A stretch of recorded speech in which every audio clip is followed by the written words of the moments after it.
I have owned my 2023 Subaru Outback for 2 years and 3 months. And over the course of a little over 2 years, I have had some regular maintenance. I've had some things come up that probably not everybody would experience. And I wanted to talk today about the ownership cost, so my maintenance cost over the last couple years, and what maybe you can expect if you are trying to buy a Subaru yourself, or maybe you already have one, so you have an idea of what to expect. If you're new here, my name is Alex and I like to share weekly videos all on Subaru related content. At the end of the day, my whole goal with this channel has always been to provide the most value that I possibly can in a short period of time. And if you appreciate the time and effort it takes to put these videos together, please remember to click that like button down below. It's a small favor to ask, but it does help out tremendously in pushing this video to more people here on YouTube so they can learn all the cool things on their Subaru as well. As a point of reference, this is the first new car that I've ever purchased for myself, and I have roughly 38,000 miles on the odometer, 38,685. So I drive probably more than the average, I would say. I think most people put about 12,000 miles per year on average on their cars. I bought this car at the end of 2022. We immediately took it on a trip through the mountains in Tennessee, and just a few short months later, in January 2023, we had reached 5,622 miles. If you aren't familiar, Subaru does recommend every 6,000 miles or every 6 months, whichever comes first, for you to get your service intervals. So at a minimum, you're gonna be doing things like oil changes. So in this case, we're doing a full synthetic oil change and tire rotation, filter change, things like that, and just a basic vehicle inspection to make sure that everything is functioning properly. The dealership that I do work at, a dealership, and they offer on any new car purchase, your first oil change service is free. So I didn't actually have to pay for that one, which was nice.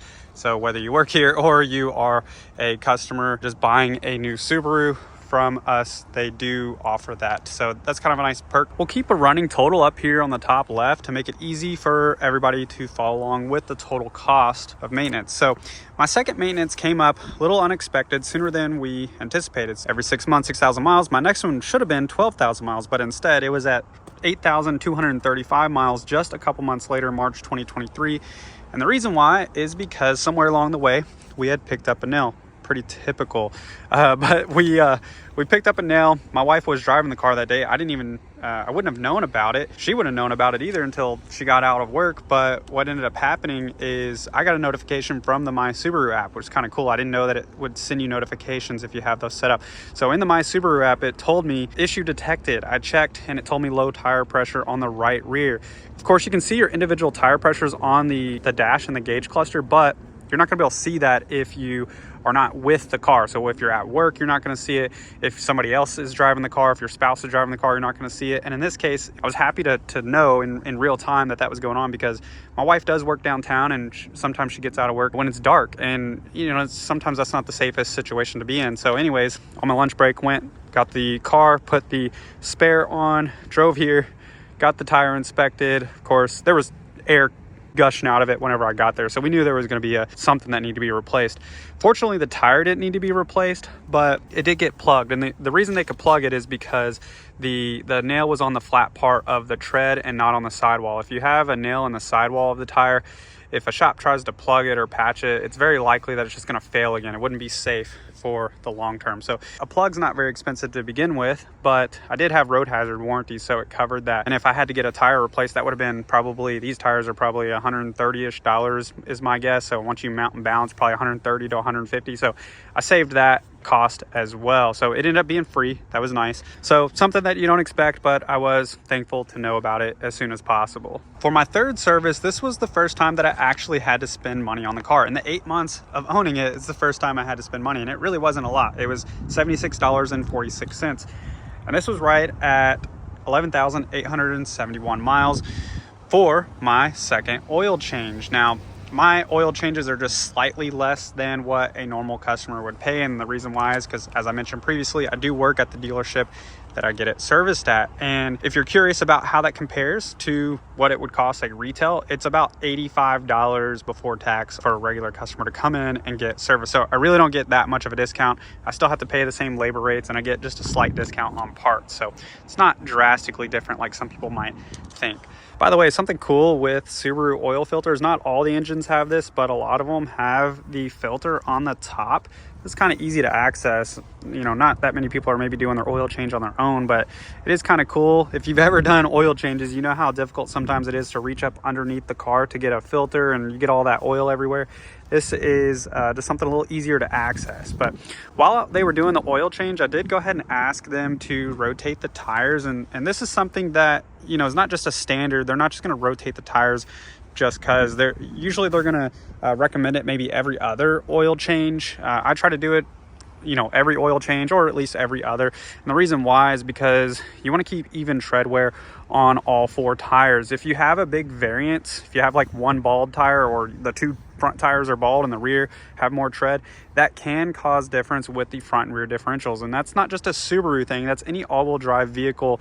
You can run into those issues. So sometimes people hear that when they go to like a tire shop. They've got a flat tire and maybe their tires have close to 40,000 miles on them like mine do, and the shop may go ahead and recommend to just replace all 4 because, you know, sometimes you can get a new tire and just shave it down to match the others. But when you do that, you likely, you know, a year later, you might end up needing tires anyways. And so it's better just to go ahead and do them all at the same time. But it just depends on how many miles you have on your car. Just something, you know, food for thought if you were curious about how that works with all-wheel drive cars and tread wear. So in August of 2023, I had my 4th service on my Subaru Outback.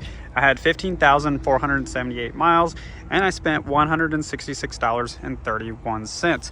I had to get a tire replaced. That was the main reason that I came into the shop. Now, as I mentioned before, my road hazards cover tire replacements, at least to a certain extent. And in this case, there was a bolt in the sidewall of the tire. It was not able to be plugged or patched, so they did have to replace one of the tires. I can't remember which one it was exactly.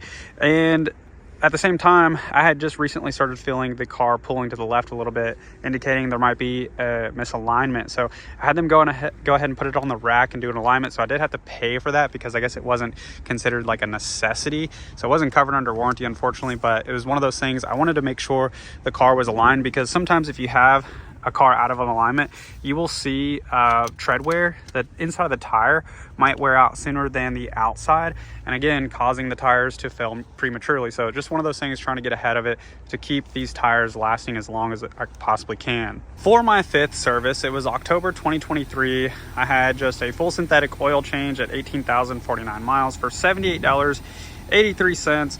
And then my 6th service, same thing, 23,958, another oil change, basic inspection. But at the same time, they did come out with a software update that at the time was not available over the air. It had to be done at the dealership. So I had to bring it in for that. And it was to change the configuration of your auto start stop, the auto vehicle hold, putting that on the home screen, as well as adding the larger climate control buttons and then changing your heated seat controls. Because before, so now they're like one touch, really quick heated seat controls. Before, you actually had to tap into a secondary menu. It's kind of cumbersome. By the way, I need to probably clean off this screen. It's a good thing to have a microfiber handy to clean off the dust and dirt that kind of sometimes accumulates on that touchscreen. Now we got the hood popped open to show you guys what I did on my 7th service. This was at 29,859 miles. I spent $76.49 because I just did a full synthetic oil change. But what I probably should have done at the same time was the engine air filter and the cabin air filter there behind your glove box on the inside. The only reason I didn't do that is because those are 2 things that I can just pull the parts from the parts department and do on my own. And if you don't know how to do it, look at a quick YouTube video, save yourself a few bucks to do it yourself, unless you just don't want to fool with it at all. It's really not that hard. But anyways, Subaru does recommend you replace those 2 filters at the same time at the 30,000 miles, and that you do a brake fluid flush. The brake fluid flush is about $140. I didn't get this done at that time.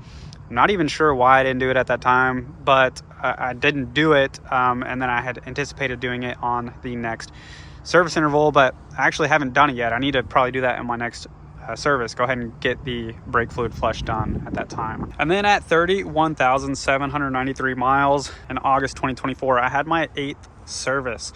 It cost me $39.61, but it would have cost me $523.60 if my warranty hadn't covered this exact thing. So actually the $39 and change was for those cabin, the filters on the cabin air filter and the engine air filter, and I just did it myself. But what actually happened is I was having some sort of electrical draw, some sort of battery issue. Now this is something that if you Google Subaru common problems, if you've had a Subaru, many people have experienced issues like this in the past. And so I had some sort of parasitic draw, went out to my car to take off in the morning and it wouldn't start. I jump started it, drove it to work, let it sit, and by lunchtime try to start it again, same thing, it wouldn't start. Well, I brought it in, they replaced the battery, which are not cheap.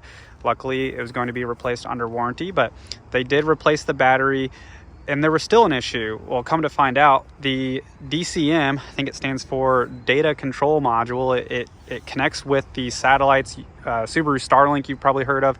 It communicates with Subaru with situations like when you're involved in an accident. So there's accident alert. It's really valuable to have if you're involved in an accident because it'll call out to Subaru if you do get involved in an accident. Well, it had some sort of parasitic draw. It was pulling more electrical power than necessary, and so it was causing that battery to drain whenever the car was shut off. That same DCM also helps connect to satellites whenever you're using that My Subaru app that I was showing you guys earlier in the video. So it does control a lot, and it was drawing down power and caused that DCM somehow to fail.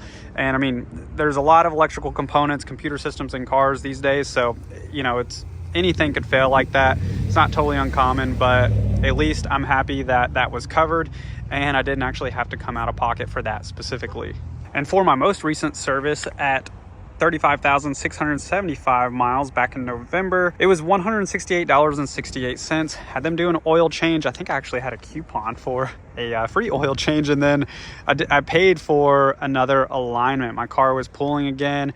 We had been on some trips since then, and out of precaution I wanted to go ahead and have them do an alignment. Not a requirement, but something that is a good idea if you just want to keep your tires in good shape, and if you just don't want to feel with the annoyance of your car pulling one way or the other when you're going down the highway.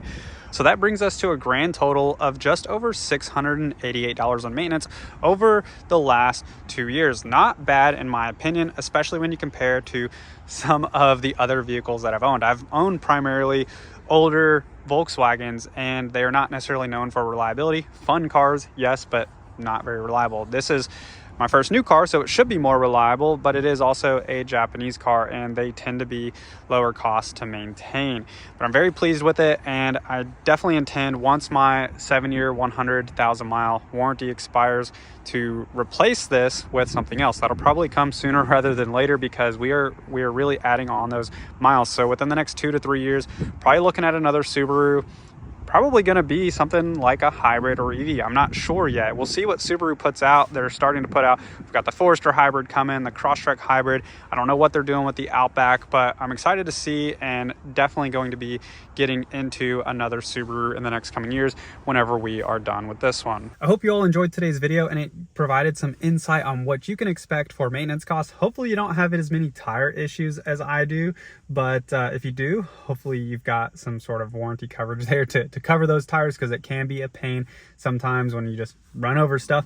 But anyways, hope you enjoyed today's video. If you did, please remember to click the like button down below, comment below with any questions you have, and I will see you all in the next one.